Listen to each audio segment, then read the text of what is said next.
Implementa BIM para lograr una mayor rentabilidad en tus proyectos. Soy María José de Tesanos, CEO de MDT Arquitectura, y te doy la bienvenida al podcast de BIM Online. Estoy aquí para compartir contigo mis conocimientos y experiencia trabajando en proyectos con BIM para que puedas tomar acción y avanzar en el proceso de implementar BIM, que traerá más eficiencia y productividad a tus proyectos.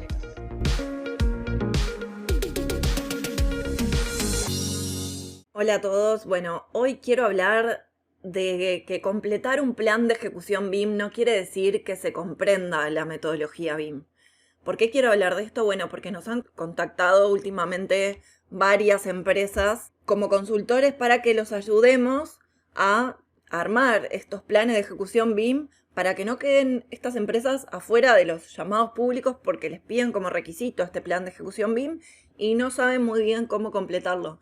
¿Por qué surge esto? Sobre todo aquí en Uruguay, BIM no es mandatorio, pero sí están habiendo una serie de proyectos piloto que permiten, en definitiva, ir evolucionando con aciertos y con errores en estos pliegos, estos términos de referencia, en qué es lo que hay que pedir, cómo hay que pedirlo para que el mensaje no sea confuso. Y sobre todo lo que está pasando es que hay muchas empresas que quieren presentarse a estos llamados, como lo venían haciendo tradicionalmente, pero al pedir BIM no saben muy bien cómo encararlo y cómo completar estos documentos. Y en realidad, puntualmente, una empresa que nos contactó, que maneja herramientas BIM hace muchos años, pero no sabían cómo completar este documento. Y claro, nos dicen, pero nosotros ya manejamos las herramientas. ¿Qué es lo que nos falta? ¿Por qué no estamos pudiendo completar este documento según una plantilla que traía el pliego que pedía que el plan de ejecución BIM se completara de esa forma? Y por eso quiero hacer hincapié en esto. Completar un plan de ejecución BIM no quiere decir que trabajes con la metodología BIM, que la comprendas y que sepas cómo entonces armar estos documentos también. Uno puede estar completando, en definitiva, según una plantilla, según los datos específicos de lo que te pide, quizás muy por arriba, pero no estar ahondando en lo que realmente el documento nos pide. Y este plan de ejecución BIM, en definitiva, nos pide planificar la gestión de información asociada a ese modelo o a ese proyecto BIM.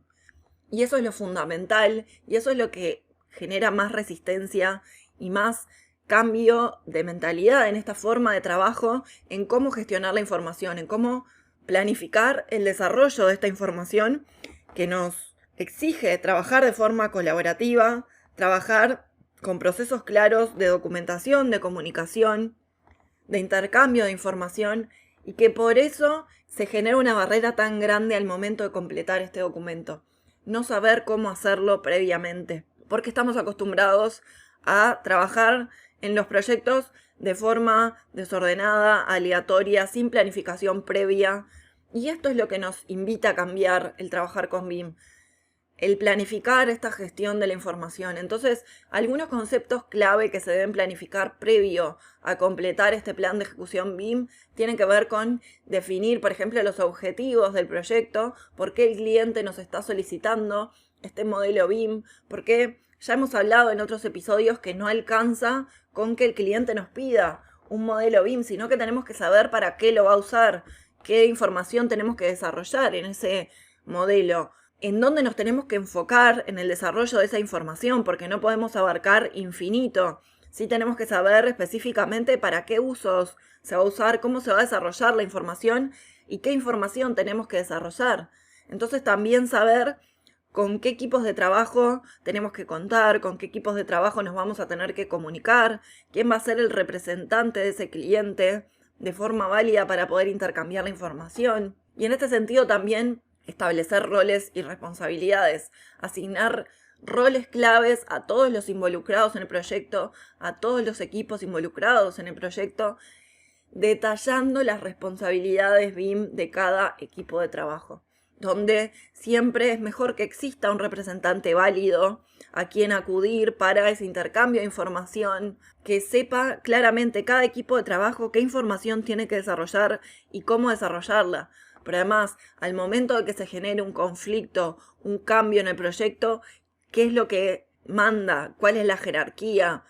quién lidera y desarrolla la información en ese proyecto, quién centraliza la información, quién está coordinando ese modelo por encima de todos los equipos, a quién hay que acudir ante cualquier consulta o conflicto que pueda existir con el modelo, y si existe un cambio que involucre a el equipo de sanitaria y al equipo de arquitectura, ¿qué es lo que va a mandatar? ¿El cambio en arquitectura o el cambio en sanitaria? Bueno, tener todo eso claro, entonces nos facilita la planificación de toda esta información, y nada de esto tiene que ver con el manejo de las herramientas. Desarrollar un flujo de trabajo colaborativo, esto nos pide este plan de ejecución BIM, establecer un flujo claro que incluya qué información se va a gestionar y cómo se va a compartir entre los equipos. Y acá este plan de ejecución BIM, cuando se desarrolla según la norma ISO, lo que establece son una serie de tablas que detallan en componentes, por ejemplo, una matriz de responsabilidades, donde se define cada tarea y quién va a desarrollar cada una de estas tareas, donde se define en el intercambio de información qué plataforma se va a utilizar, cómo se va a utilizar, cómo se van a comunicar los cambios. Todo esto es lo que permite establecer un flujo de trabajo claro que incluya cómo se va a gestionar la información. Después sí, definir las herramientas y el software BIM, seleccionar y documentar estas herramientas que se van a utilizar. Pero quizás el modelado, y este cliente no nos esté pidiendo los modelos nativos, sino que le tengamos que entregar entonces a esta empresa que va a coordinar todo el modelo, cada una de las disciplinas en un IFC, por ejemplo. Pero sí tener claro entonces cuál es el formato y qué herramienta o herramientas se van a utilizar para coordinar este modelo y para intercambiarse entre las partes la información, para comunicar las incidencias, qué entorno común de datos o qué plataformas que validen ese entorno común de datos, ¿sí? O esas comunicaciones. Eso hay que tenerlo claro.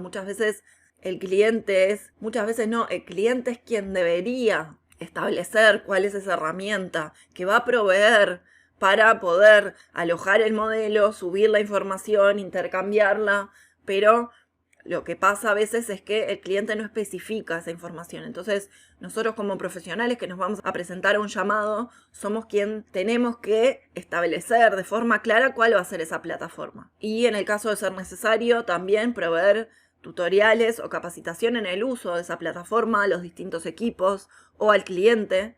Y en este sentido también establecer procedimientos de control de calidad. No se trata de hacer un modelo y subirlo a la plataforma, sino que controlar que se estén cumpliendo con determinados requerimientos que se pidieron en el pliego, que no existan elementos duplicados, que el modelo funcione, que se pueda analizar, que se pueda visualizar, que se pueda verificar y validar.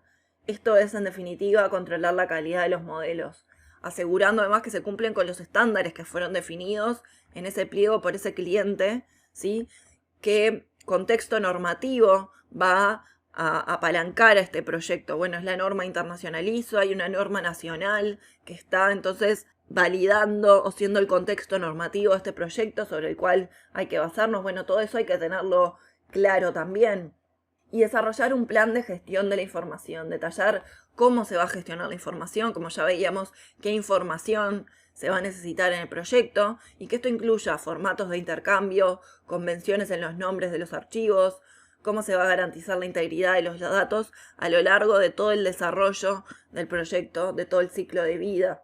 Porque no solamente se trata de entregar este modelo al cliente, sino que el cliente quizás lo vaya a utilizar para operación y mantenimiento y tenga que saber también cómo utilizarlo, qué información se contiene, qué tiene que desarrollarse, qué tiene que visualizar, de qué manera lo tiene que hacer.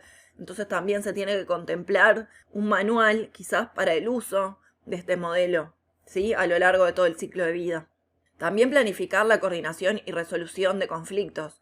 Definir en el caso de que tengamos que articular como empresa a distintos equipos de trabajo de distintas disciplinas y tengamos que coordinar este modelo, bueno, explicarle a esos equipos de trabajo cómo vamos a hacer la coordinación de disciplinas. Una vez que detectamos las interferencias, ¿qué tenemos que hacer con eso? ¿Qué procedimientos se tienen que seguir para resolver esos conflictos? ¿Cómo se van a comunicar? ¿Sí? Nosotros, por ejemplo, tenemos, si no es dentro del entorno común de datos, muchas veces que valida como tickets de intercambio de esas incidencias. Tenemos una planilla en Drive también que centraliza todas las incidencias que se encuentran de las distintas disciplinas y de esa forma se generan fichas de coordinación para cada una de las incidencias con capturas de pantalla, con referencias, con nubes de revisión indexadas dentro del modelo. Todo eso es un sistema que se establece en cuanto a cómo se desarrolla la información, cómo se coordina. No alcanza solamente con hacer correr el clash detection, sino saber qué hacer con todo eso y cómo hacerlo. Incluir también cronogramas con hitos de entrega, desglosando este calendario en las entregas del modelo BIM, pero también en reuniones de avance, ¿sí? Estableciendo hitos clave para cada fase del proyecto, qué fechas sí o sí son inamovibles para poder avanzar a la fase siguiente. Y evaluar la experiencia y la formación técnica del equipo BIM. Esto lo están pidiendo mucho los pliegos, ¿sí? Los términos de referencia del cliente. Estos requerimientos de información del cliente están pidiendo muchísimo esta experiencia y formación técnica del equipo BIM, cada vez más con diplomas, con currículums. ¿Por qué se pide esto? Porque se quiere garantizar, este cliente quiere quedarse tranquilo de que ese equipo va a poder desarrollar la información que necesita. Y acá yo tengo una diferencia, que es que en realidad un diploma hoy en día no garantiza que tengas la experiencia para poder desarrollar un proyecto BIM. ¿Sí? Entiendo que hoy en día es la herramienta que está más a mano para poder validar esto, pero no es la forma. Entiendo que no es la forma, que hoy en día tener un diploma no garantiza tener la experiencia en el desarrollo de un proyecto y que existen otros procedimientos que pueden validar esto. Pero esto es para otro episodio. Pero sí es fundamental que los responsables de la ejecución del proyecto tengan las competencias sólidas y estén al día con las mejores prácticas y herramientas para asegurar la calidad de este proyecto BIM. Y es lógico que este cliente quiera quedarse tranquilo de que su inversión va a ser segura y sin riesgos. Por eso, como tantas empresas que están teniendo problemas para crear su plan de ejecución BIM de forma sólida, de forma creíble, si es que desarrollamos este reto gratuito de 3 días, que después además vamos a abrir plazas para nuestro curso, cómo crear un plan de ejecución BIM según la norma ISO 19650, para poder entonces sumarte a cualquier llamado público y no quedar fuera por no saber armarlo, sino que vas a aprender a armarlo bajo protocolo, con lo que realmente pide la norma en cuanto al contenido de este documento, ¿sí? Y en este reto de 3 días vamos a estar viendo entonces el contenido del plan de ejecución BIM, cómo armarlo con herramientas digitales para que resulte más atractivo y no sea un libro de 100 hojas que después nadie lee, para que cumpla con esos objetivos, y los principales errores que se cometen y que hay que evitar. Todo esto lo vamos a estar viendo entonces en este reto que comenzó esta semana, pero que dura hasta el viernes y que además vas a poder ver las clases de forma grabada por unos pocos días. Y también si querés descargar la plantilla de este plan de ejecución BIM, que te las vamos a estar entregando y te vamos a enseñar cómo utilizarlo. Así que te voy a dejar en las notas del episodio toda la información para que te sumes a este reto gratuito de cómo crear tu plan de ejecución BIM en 3 días. Y hasta aquí el episodio de hoy. No te olvides de suscribirte para recibir más contenido de BIM. Te espero en el próximo episodio con más proyectos, más experiencias compartidas y mucho más BIM Online.